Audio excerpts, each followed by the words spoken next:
क्या होगा जब आप अपना फ़ोन यूज़ कर रहे हो तभी आपकी फ़ोन की डिस्प्ले पर एक मैसेज पॉपअप हो और उस पर लिखा हो वी आर वॉचिंग यू। जी हाँ, ऐसा ही कुछ होता है फ्लोरिडा में रहने वाली ओलिविया के साथ।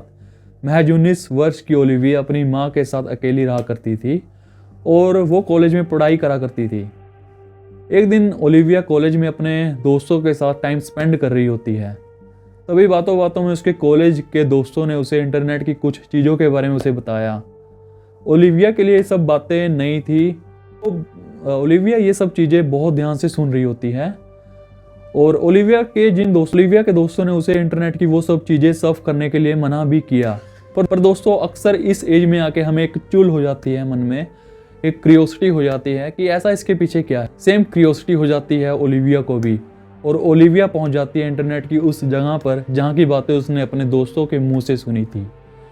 ओलिविया स्क्रॉल कर ही रही होती है, तभी उसके सामने एक ऐड जैसा दिखने वाला लिंक पॉपअप होता है। ओलिविया गलती से उस ऐड जैसे दिखने वाले लिंक पर क्लिक कर देती है और ओलिविया पहुंच जाती है एक पेज पर जहां दोस्तों 30 सेकंड की काउंटिंग चल रही होती है। जैसे ही वो 30 सेकंड की काउंटिंग 0 होती है, ओलिविया के सामने एक क्रीपी म्यूजिक के साथ एक इमेज शो होती है और उस इमेज पर लिखा होता है we are watching you Olivia. Olivia ये सब देखकर काफ़ी डर जाती है, काफ़ी सहम जाती है, क्योंकि सेम क्रीपी म्यूजिक के साथ सेम मैसेज उसकी फ़ोन पर भी डिस्प्ले होता है। क्योंकि गाइस, जो ओलिविया सर्फ कर रही होती है वो है इंटरनेट की काली और मिस्टीरियस जगह dark web. Hey, what's up people? This is your Fiki friend and you're watching Don't Freak Out. Really guys, don't freak out when you will know about Dark Web. हमारा internet 3 parts में divide होता है, surface web, deep web और dark web. सबसे पहले हम बात करते हैं सरफेस वेब के बारे में। सरफेस वेब गाइस इंटरनेट का वो एक कंटेंट होता है जो आम लोगों के लिए अवेलेबल होता है, जिसे आप गूगल या किसी भी स्टैंडर्ड ब्राउज़र से आप इंडेक्स कर सकते हैं, जैसे सोशल मीडिया या कोई सॉन्ग्स, इमेजेस या आपका वो वाला कंटेंट हो गया जिसे आप नॉर्मल गूगल पर सर्च करते हैं और गूगल आपके आगे काफ़ी वेबसाइट्स रिकमेंड करता है। ये सब हमारा सरफेस वेब में आता है गाइस। ऐसी लाखों करोड़ों वेबसाइट्स भी होंगी जो हमने देखी या सुनी भी नहीं होंगी। इन सब को मिलाकर सिर्फ सरफेस वेब हमारा 4% पार्ट है पूरे इंटरनेट का गाइज, सिर्फ 4% पार्ट। के बाद गाइज आता है हमारा डीप वेब। इंटरनेट का सबसे बड़ा पार्ट होता है हमारा डीप वेब। ये more than 90% part of the internet है। इसे आप गूगल या किसी भी नॉर्मल स्टैंडर्ड ब्राउज़र से आप इंडेक्स नहीं कर सकते। जैसे किसी कंपनी का पर्सनल डेटा हो गया या बैंक की वेबसाइट होगी या इंटरनेट बैंकिंग अगर आप यूज़ करते होंगे और any cloud storage date contains your personal information, ये सभी हमारा डीप वेब से कनेक्टेड होता है। दोस्तों, ये सब डेटा अगर आप गूगल पर सर्च करते हैं तो ये गूगल पर इंडेक्स नहीं होता है। इन्हें असेस करने के लिए आपको एक स्पेशल ऑथेंटिकेशन या यूज़र आईडी पासवर्ड्स की ज़रूरत पड़ती है और ये सभी पासवर्ड्स आपके डीप वेब पर स्टोर्ड होते हैं। हालांकि गाइस, इलीगल काम यहाँ पर भी हो रहे होते हैं। जैसे जैसे आप डीप वेब को और समझने लगते हैं और गहरा जाने लगते हैं तो आपको यहाँ पर भी कुछ ऐसी वेबसाइट्स मिलेंगी जहाँ पर सिर्फ इलीगल काम हो रहे होते हैं। और यहाँ से ही शुरू हो जाती है दोस्तों इंटरनेट की वो एक काली और मिस्टीरियस जगह जहाँ ऑलमोस्ट इलीगल और गंदे काम आपको होते नज़र आएंगे।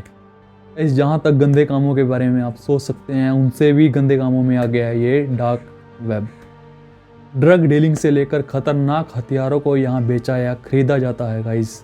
जानवरों से लेकर इंसानों के ऑर्गन्स तक यहाँ आपको सेल होते नज़र आएंगे और इंसानी स्किन आपको 743 रुपये पर इंच के हिसाब से मिलती है और जिसके जूते 10-10 लाख रुपए में आपको सेल होते नज़र आएंगे गाइस। चाइल्ड पोर्नोग्राफी या फोर्सफुली बनाई गई पॉन्स यहाँ पर $10 में बेची जाती हैं।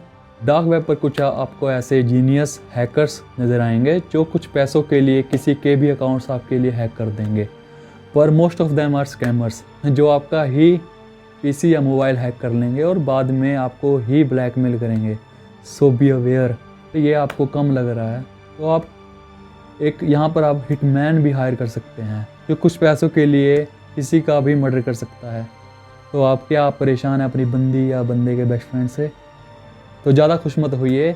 यहाँ पर भी मोस्ट ऑफ देम आपको स्कैमर्स ही मिलेंगे। अगर ये सब आपको थोड़ा थोड़ा लग रहा है तो यहाँ कुछ ऐसी वेबसाइट्स भी हैं जहाँ पर आप फेक डॉक्यूमेंट्स खरीद सकते हैं, जैसे फेक पासपोर्ट, फेक लाइसेंस या फेक कॉलेज डिग्रीज़। इवन तो यहाँ आप पूरे के पूरे इंसान की एक आइडेंटिटी तक खरीद सकते हो गाइज।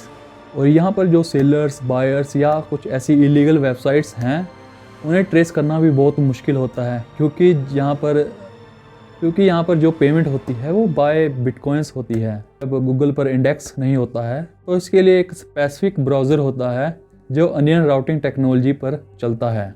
दोस्तों, इस ब्राउज़र का नाम अनियन इसलिए रखा गया है, जैसे अनियन की काफ़ी सारी लेयर्स होती हैं, वैसे ही जो सेंडर का आईपी एड्रेस होता है वो काफ़ी सारी लेयर्स में इंक्रिप्ट होता है। और इस ब्राउज़र में कोई भी मैसेज या कोई भी डेटा काफ़ी सारे वीपीएन्स एंड नेटवर्क पर बाउंस करके जाता है।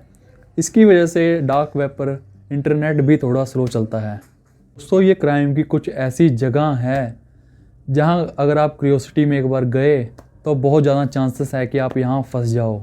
मैं आपको बिल्कुल रेकमेंड नहीं करूँगा कि आप वहाँ पर जाओ, कोई बकचोदी करो, क्योंकि यहाँ पे बहुत ज़्यादा ऐसे स्कैमर्स हैं, ऐसे हैकर्स हैं जो सिर्फ आपके इंतज़ार में बैठे हुए हैं कि कब आप आओ, कोई गलती करो और उनके चंगुल में फंस जाओ।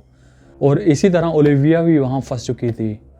ओलिविया की किस्मत वहाँ अच्छी थी और वो बच गई, पर ज़रूरी नहीं गाइज़ आपकी किस्मत भी आपका साथ दे। ये सब सुनकर आप काफ़ी हैरान और परेशान हुए होंगे, पर क्या होगा गाइज़ अगर मैं आपको कहूँ कि डार्क वेब पर इससे भी ज़्यादा फक्ड अप चीज़ें हैं। जी हाँ, इसके बारे में हम बात करेंगे अपने नेक्स्ट एपिसोड में। Till then stay tuned and don't go on dark web.